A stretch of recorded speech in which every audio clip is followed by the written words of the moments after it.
Hello everybody, welcome to St. Peter's Law Academy. I am Astha Singh and in our today's video we will be discussing something which is very important from the Constitution of India.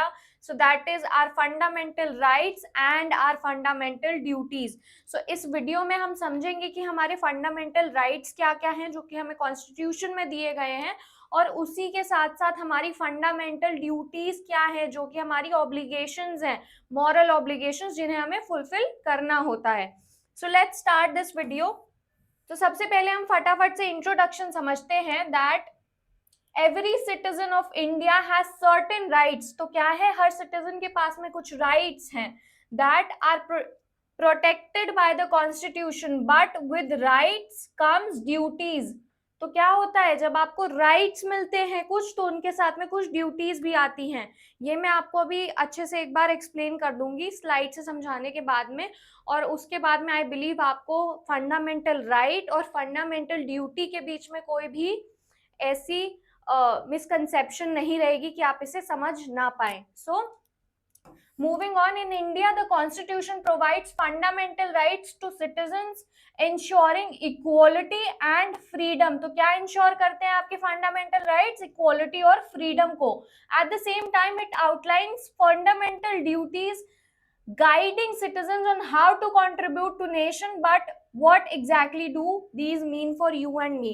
तो देखो, दूसरी तरफ जो हमारे fundamental duties होते हैं ना, वो एक सोसाइटी में आपको क्या मॉरल ड्यूटीज फॉलो करनी है, उसे एक सही सोसाइटी बनाने के लिए उनकी बात करते हैं. So that is something which we will understand.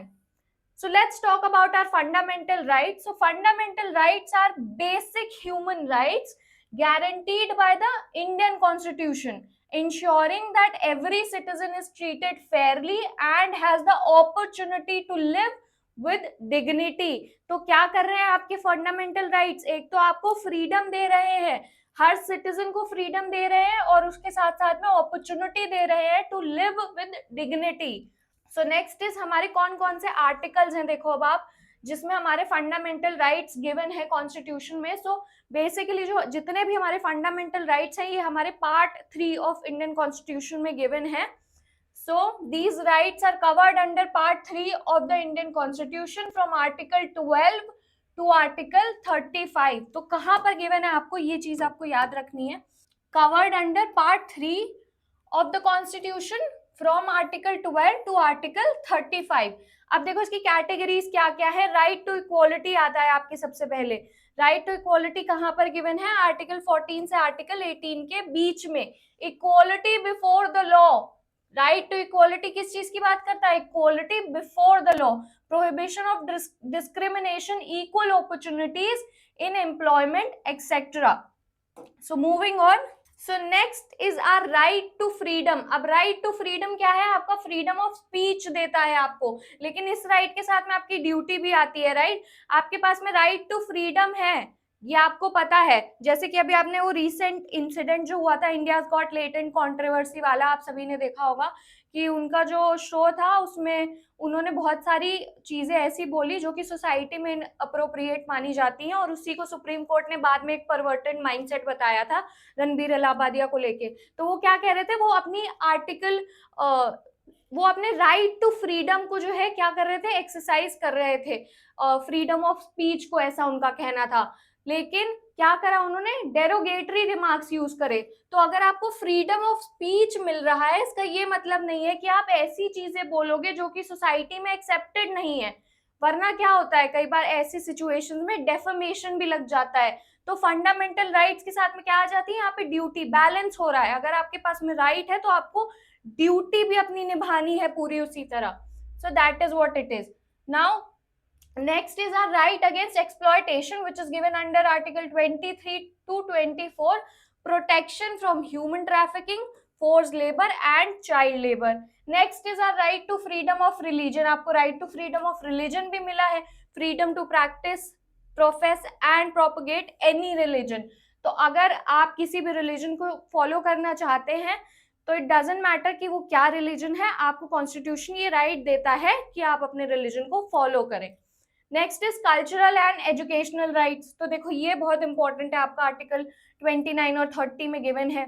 what it is protection of rights of minorities to conserve their culture, language and script. Next is right to constitutional remedies, ये भी है आपके पास में. right to approach the supreme court and for the enforcement of fundamental rights. तो देखो आपको ये तो पता ही है कि कॉन्स्टिट्यूशन में आपको क्या मिली हुई है, पावर मिली हुई है कि अगर आपका कोई भी फंडामेंटल राइट वॉयलेट होता है तो आप डायरेक्टली हाई कोर्ट या फिर सुप्रीम कोर्ट को अप्रोच कर सकते हैं. क्यों? क्योंकि आपका फंडामेंटल राइट वॉयलेट हुआ है. और ये पावर्स कहाँ पे हैं? आपकी रिट्स में है. आपकी जितनी भी 5 रिट्स हैं, आप उनमें से किसी भी रिट में अगर आपका कोई भी फंडामेंटल राइट वॉयलेट हुआ है, आप या तो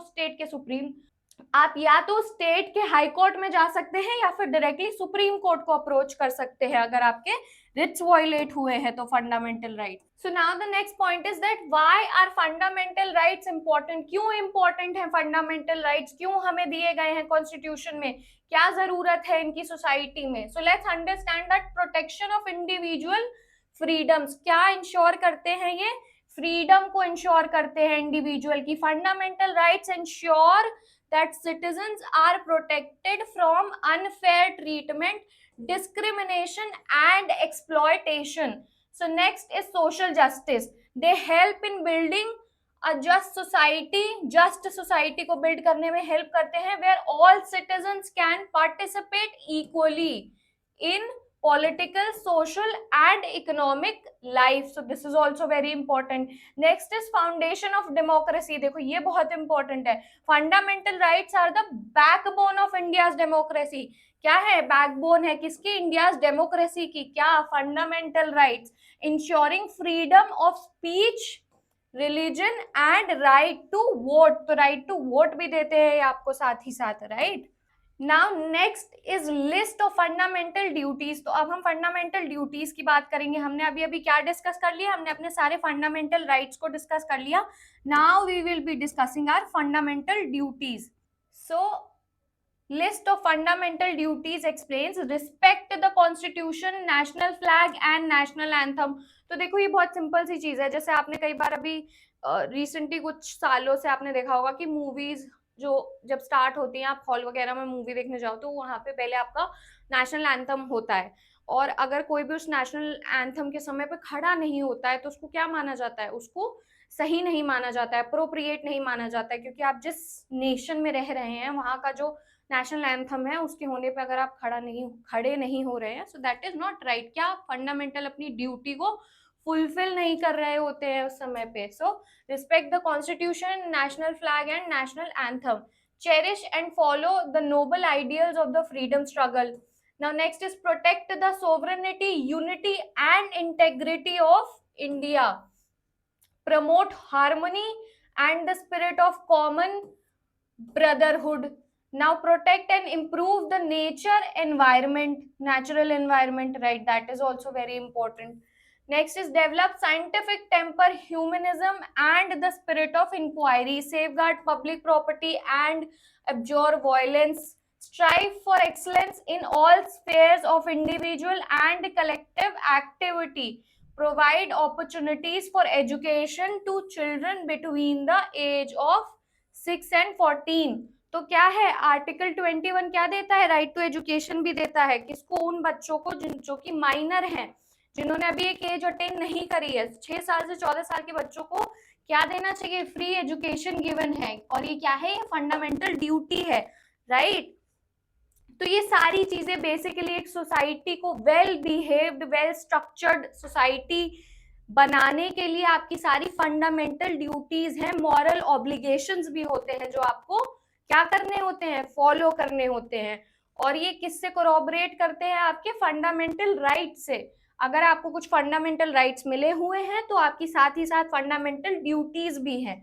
सो next is that why are fundamental duties important. अब इंपॉर्टेंट क्यों है हमारी फंडामेंटल ड्यूटीज? हमने ये तो जान लिया कि हमारे फंडामेंटल राइट्स क्यों इंपॉर्टेंट होते हैं, फंडामेंटल ड्यूटीज क्यों इंपॉर्टेंट होती हैं. सो बेसिकली सिटीजन्स रिस्पॉन्सिबिलिटी को उसको ये क्या करते हैं? डिफाइन करते हैं. क्या सोसाइटी में रहने के लिए एक सिटीजन की क्या ड्यूटी होनी चाहिए. सो fundamental duties remind citizens that rights are not absolute and comes with responsibilities towards the nation and fellow citizens. देखो ये बहुत इंपॉर्टेंट बात है कि जो राइट्स है ना आपके, वो राइट्स क्या है, एब्सोल्यूट नहीं है, ठीक है, वो राइट्स आपके आते हैं कुछ रिस्पॉन्सिबिलिटीज के साथ में, और यही रिस्पॉन्सिबिलिटीज क्या होती है, आपकी ड्यूटी होती है।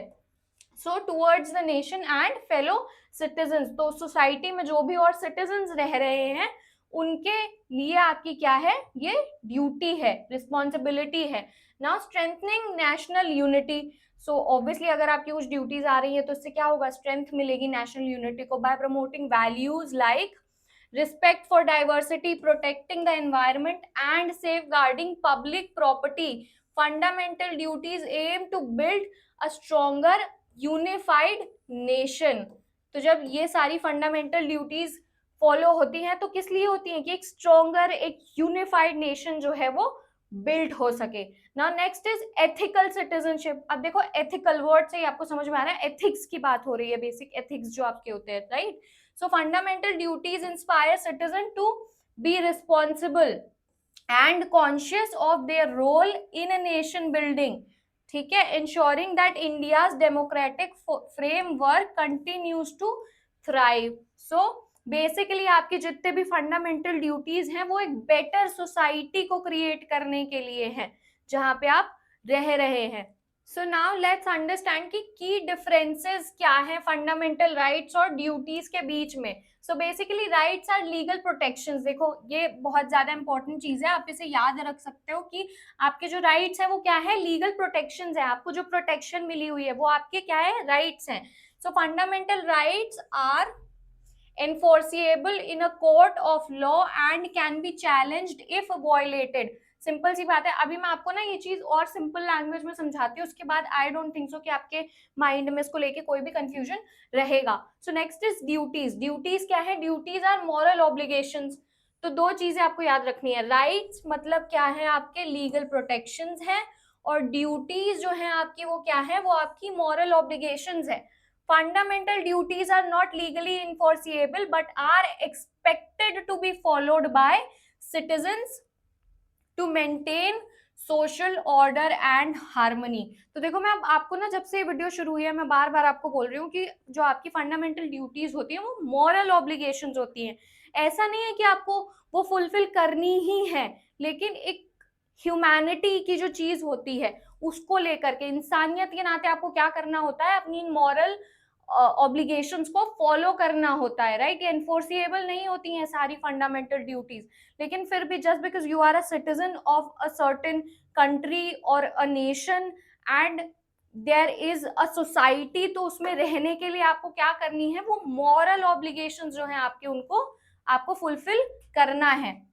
Now rights are guaranteed, duties are encouraged. देखो राइट्स क्या है, आपके राइट्स गारंटीड है, राइट्स आपको मिले हुए हैं, राइट। आपका जो फंडामेंटल राइट है, आपका कोई भी फंडामेंटल राइट वॉयलेट होगा तो वो क्या है, एनफोर्सिएबल बाय लॉ है। अगर आपका राइट वॉयलेट हुआ आप क्या करेंगे, तुरंत आप कोर्ट में जाएंगे और फिर कोर्ट में उसकी प्रोसीडिंग स्टार्ट हो जाएगी। लेकिन जो आपके वहीं पे ड्यूटीज हैं वो क्या है, एनकरेज करी जाती है, लोगों को आप एनकरेजमेंट देते हैं कि आप एक सोसाइटी में रह रहे हैं। आपको मान लीजिए बहुत सारे ये इंसिडेंट तो सबने ही देखा होगा कि हमारे आसपास बहुत सारे स्ट्रीट डॉग्स होते हैं, राइट। तो कुछ लोग ऐसे होते हैं कि वो उन्हें खाना खिला देते हैं, कुछ लोग ऐसे होते हैं जो नहीं देते हैं।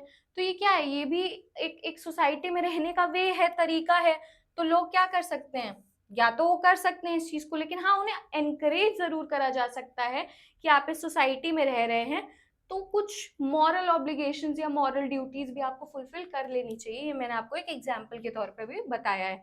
So next is every citizen has a right to these freedoms. Fundamental duties encourage citizens to take active roles in, देखो ये इंपॉर्टेंट चीज है, active role in ensuring the wellbeing of the nation. तो ये पूरे नेशन की बात हो रही है।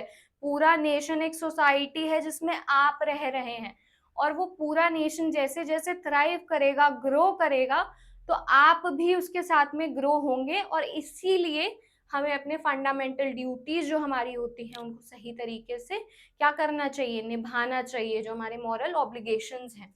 सो नाउ लेट्स अंडरस्टैंड कि how do they work together. अब ये समझाने से पहले ना मैं आपको एक छोटी सी चीज आपके माइंड में क्लियर करती हूँ, उसके बाद में आपके मन में कोई भी क्वेश्चन आ ही नहीं सकता इस पूरे पीपीटी को लेकर के, या फिर पूरा जो जो ये टॉपिक है फंडामेंटल राइट्स का और फंडामेंटल ड्यूटीज का। So let me explain it to you first. Okay, so let's suppose that there is this a person, ठीक है, और इस ए पर्सन के पास में क्या है, फंडामेंटल राइट्स हैं, ठीक है, and then there is this B person. तो ये दो इंडिविजुअल्स हैं, राइट। अब बी पर्सन के पास में क्या है, अब मैं लिख देती हूँ, अगर ए पर्सन का कुछ फंडामेंटल राइट है तो वो बी की क्या है, ड्यूटी है, ठीक है। तो फंडामेंटल राइट है ए के पास में, तो बी की ये फंडामेंटल ड्यूटी है। अब ये कैसे होगी, let me explain it to you. So basically आपको देखो एक बहुत सिंपल सी चीज यहाँ पे समझनी है कि ए का फंडामेंटल राइट है, let's suppose right to live, right to life, ठीक है, अंडर आर्टिकल। तो क्या राइट गिवन है अंडर आर्टिकल 21, ए के पास में राइट टू लाइफ है, ठीक है।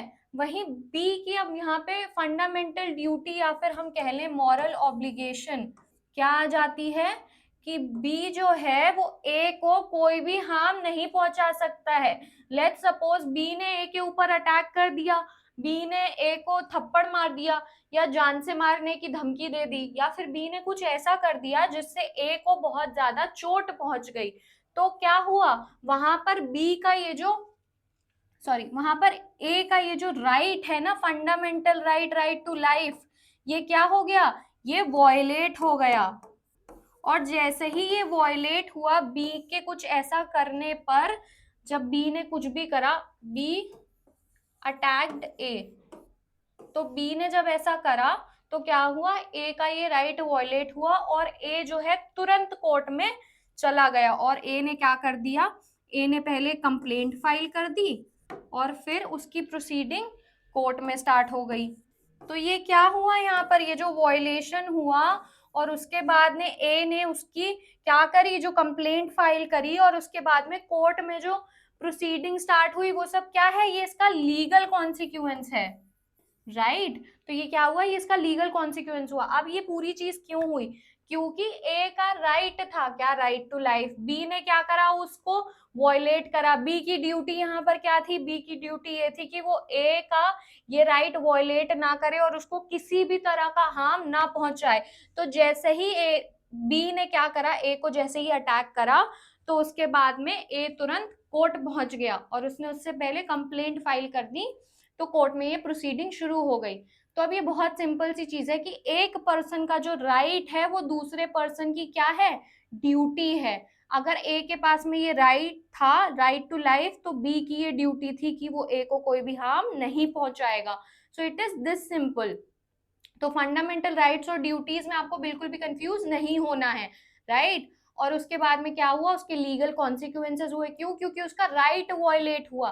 तो जैसे ही राइट जो वॉयलेट होगा, राइट क्या होता है, एनफोर्सिएबल बाय लॉ होता है। आपका जो फंडामेंटल राइट है, what it is enforceable, enforceable by law. तो जैसे ही वो वॉयलेट होगा तो उसके लीगल कॉन्सिक्वेंसेस होंगे। So this is this simple. So now let's understand that how do they work together. अब देखो पहले मैंने आपको ये बहुत सिंपल चीज एक्सप्लेन कर दी है। So now they are inter, so let's understand that how do they work together। interdependence of rights and duties क्या है, ये एक दूसरे पर interdependent है। राइट्स और ड्यूटीज दोनों चीजें क्या है, एक दूसरे पर इंटरडिपेंडेंट हैं। Rights and duties rights and duties complement each other। The exercise of your right should not infringe upon the rights of others। Similarly, by fulfilling your duties you ensure the protection of rights for all। so simple सी चीज है, एक person का right, एक person की duty है। अगर ए का कोई राइट है तो वो बी की क्या है, रिस्पॉन्सिबिलिटी, मॉरल रिस्पॉन्सिबिलिटी है, ड्यूटी है उसको फुलफिल करना, ठीक है। Next is building a responsible society. So a society where citizens not only enjoy their rights but also perform their duties creates a balanced, prosperous and just nation।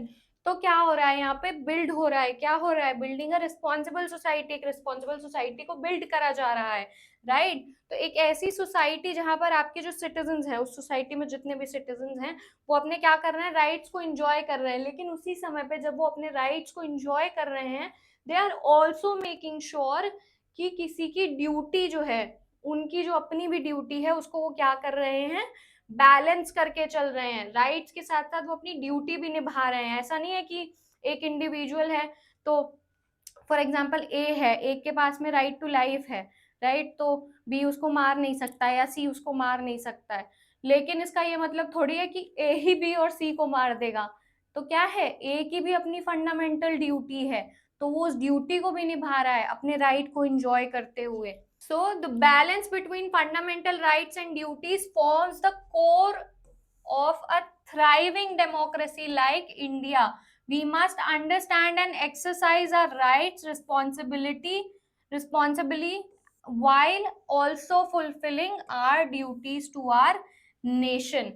So this is what is important कि जहां पर हम जब भी अपने rights को enjoy कर रहे हैं, तो हमें उतनी ही अच्छे तरीके से अपने क्या करनी है, फंडामेंटल ड्यूटीज को भी निभाना है, उनको भी फुलफिल करना है, so that it will help us to build our nation and create a just society, right. तो ये बहुत इंपॉर्टेंट चीजें हैं। अब इस पूरी चीज में देखो, आपको छोटा सा एक क्रक्स याद रखना है, सब चीजों को साइड में हटा के, कि एक इंसान की जो फंडामेंटल राइट्स होते हैं वो दूसरे की ड्यूटी होती है, और जस्ट बिकॉज आप अपने फंडामेंटल राइट्स एंजॉय कर रहे हो, इसका ये मतलब नहीं है कि आप अपने फंडामेंटल ड्यूटीज को भूल जाओगे, राइट। तो आपको क्या करना है, आपको अपने फंडामेंटल राइट्स को एंजॉय करना है, साथ ही साथ अपने फंडामेंटल ड्यूटीज को भी फुलफिल करते हुए चलना है। राइट्स का ये मतलब नहीं है कि आप अपने ड्यूटीज को फुलफिल नहीं करेंगे, हर एक सिटीजन का इस सोसाइटी में फंडामेंटल राइट है, और उसी के साथ साथ उनकी अपनी फंडामेंटल ड्यूटीज भी हैं। So this is how it is interdependent on each other, that how fundamental duty and rights are what dependent upon each other. तो ये पूरा इस वीडियो का क्रक्स है, and I really hope that this video was informative for you, and if you want us to create videos on more such topics, like, you can also tell us in the comment section below that this is the topic that you are not able to understand, so we will definitely try to upload a video onto that as well. And I really hope that this video was informative for you. Thank you so much for watching. Do subscribe to our channel, and do like this video, and we will more upload more such content. Thank you so much for watching.